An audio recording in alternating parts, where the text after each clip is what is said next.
Salam persaudaraan dari Bukit Sandar Matahari Ledalero. Kami menyapamu semua dalam senandung ucap salam dalam Sang Sabda. Bacaan Injil dan Renungan hari ini, edisi 11 Maret 2024. Hari Senin, pekan keempat masa Prapaskah. Disusun dan dibawakan oleh Frater Erik Biu SPD. Selamat mendengarkan.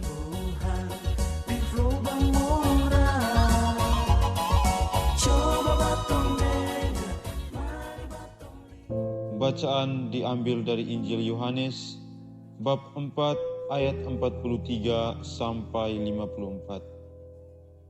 Sekali peristiwa Yesus berangkat dari Samaria dan pergi ke Galilea. Sebab ia sendiri telah bersaksi bahwa seorang nabi tidak dihormati di negerinya sendiri. Setelah Yesus tiba di Galilea, orang-orang Galilea pun menyambut dia, karena mereka telah melihat segala sesuatu yang dikerjakan Yesus di Yerusalem pada pesta itu, sebab mereka sendiri pun turut ke pesta itu. Maka Yesus kembali lagi ke Kana di Galilea, di mana ia membuat air menjadi anggur. Dan di Kapernaum ada seorang pegawai istana yang anaknya sedang sakit. Ketika pegawai itu mendengar bahwa Yesus telah datang dari Yudea ke Galilea, pergilah ia kepadanya, lalu meminta supaya Yesus datang dan menyembuhkan anaknya, sebab anaknya itu hampir mati. Maka kata Yesus kepadanya, "Jika kamu tidak melihat tanda dan mujizat, kamu tidak percaya." Pegawai istana itu berkata kepadanya, "Tuhan, datanglah sebelum anakku mati." Kata Yesus kepadanya, "Pergilah, anakmu hidup." Orang itu percaya akan perkataan yang dikatakan Yesus kepadanya, lalu pergi. Ketika ia masih di tengah jalan, hamba-hambanya telah datang kepadanya dengan kabar bahwa anaknya hidup.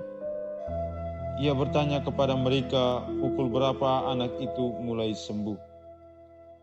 Jawab mereka, "Kemarin siang pukul 1 demamnya hilang."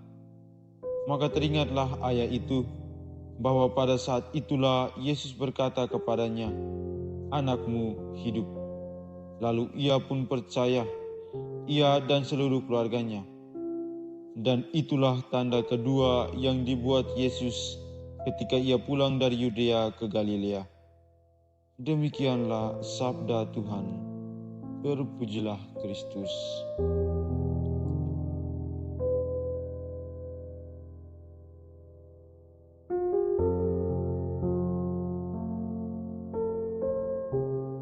Saudara-saudari yang terkasih dalam Kristus, hari ini penginjil Yohanes menampilkan suatu tanda yang dibuat oleh Yesus. Tanda itu berupa tindakan penyembuhan terhadap anak seorang pegawai istana. Dikatakan dalam Injil bahwa ketika si pegawai istana datang kepada Yesus, Yesus secara spontan berkata kepadanya, "Jika kamu tidak melihat tanda atau mujizat, kamu tidak percaya." Yesus melontarkan kalimat ini dengan suatu tujuan, yaitu untuk menguji iman si pegawai istana. Yesus ingin melihat apakah karena pernah melihat suatu tanda atau mujizat yang dilakukan oleh dirinya, maka ia datang kepadanya.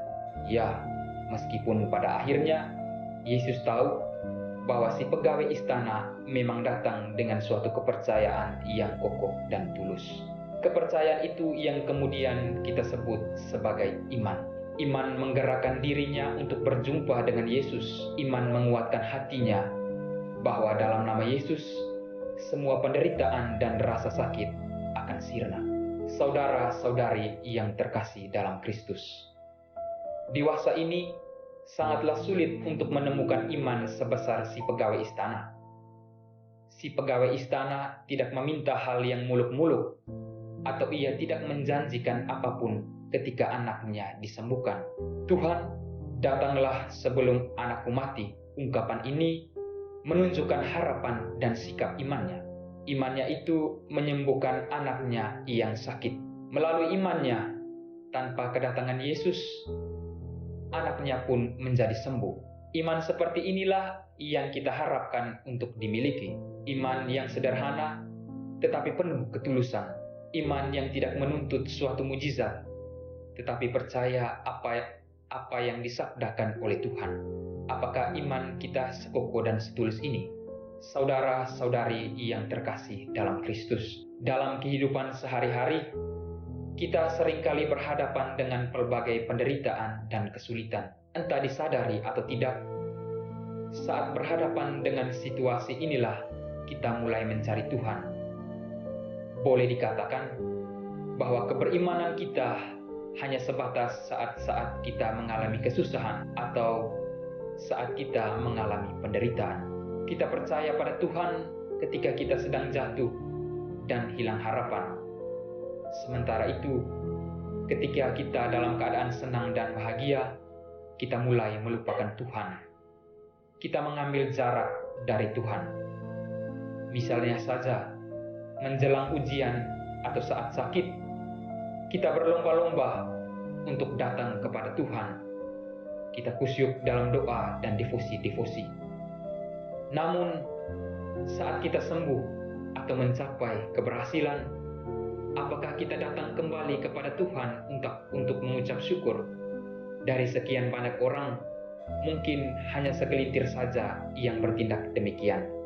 Saudara-saudari yang terkasih dalam Kristus, iman kita tidak boleh ditentukan oleh situasi dan kondisi hidup kita. Iman juga bukan menyangkut melihat atau tidak. Iman kita akan Yesus, Sang Sabda yang menjelma, harus sungguh-sungguh berasal dari kedalaman dan ketulusan hati. Iman adalah suatu rahmat yang diberikan secara cuma-cuma oleh Tuhan kepada manusia. Karena itu, hendaknya kita juga sungguh-sungguh mengimani Tuhan secara total, dan hendaknya pula kita berbagi iman itu kepada sesama secara cuma-cuma. Sebab ketika kita menghayati iman kita secara baik dan benar, maka orang lain juga akan termotivasi untuk menghayati iman sama seperti yang kita hayati. Semoga. Hei bersaudara, umat Tuhan di Lubang Mora. Sahabat-sahabat pencinta Sang Sabda, kita baru saja mendengar bacaan Injil dan renungan edisi hari ini. Sampai jumpa kembali pada edisi berikut. Terima kasih kepada Divisi Kerohanian website Seminari Tinggi Santo Paulus Ledalero. Semoga Sang Sabda menjiwai seluruh pengalaman hidup kita hari ini. Tuhan memberkati kita sekalian. Amin. Dalam satu hati, di dalam kasih Yesus.